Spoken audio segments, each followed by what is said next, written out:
আসসালামু আলাইকুম রহমতুল্লাহ বারাকাত। আমরা যে জায়গায় অবস্থান দাঁড়িয়ে আছি এই জায়গাটা হইল একটা পয়েন্ট, যমুনা পয়েন্ট পাওয়া যায়। চারিদিকে রাস্তা আছে আর পিছন দিকে ডাউন। আমরা সামনে জায়গা হইল আপ। এখন আমরা গাইড হইল মিনুয়েল, বেড়াইতে পাওয়ার আইলে পিছিয়ে যাইব কি, অর্থাৎ আমরা এখন কিলা আনাবেকে খাড়া করে রাখি। দেখুন জানি আপনারা হালকা ক্লাস ছাড়া হইব, হালকা স্কেয়ার ধর হইব। আর যখন সামনে যে কিছু থাকতো না বাস টাক, তখন আমরা কি এসকেলেটার বাড়াইয়া ক্লাস হালকা ছাড়তাম। তার কাছে পাওয়ার এসকেলেটার দরকার তার কাছে রিভিউ নেও। যেমন বিকালবেলা তেমন সকালে, বিকালে ফিসে টমটম দাম না কিলা যাইতা উঠতা, ফিসে না যাইতো কিলা উঠতা, কারণ বিকাল বিকালে যদি আগে পিছে গাড়ি থাকে তখন আপনি এই জায়গা কিলা থামবা দর্শক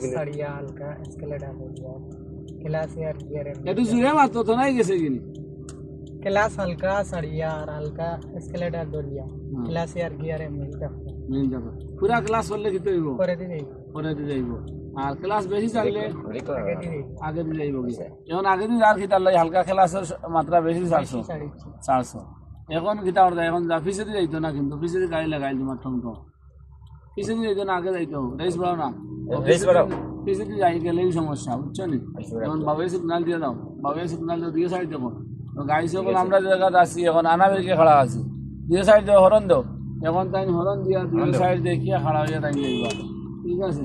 ও আলহামদুলিল্লাহ অনেক সুন্দর হয়েছিল ক্লাস করিয়া তাই যাই গেছে, বুঝছেন। তো ওলা প্রত্যেকে আমরা যেটা আপ জায়গা খুব খেয়াল করবো যাতে ফিসে না যায়। ফিসে গেলেও তো আরেক গাড়ি লাগবো, জরিমানা দেওয়া লাগবো। আর গাড়ি সকল পালা দাও ও টেকনিক অবলম্বন করবো। আসসালাম।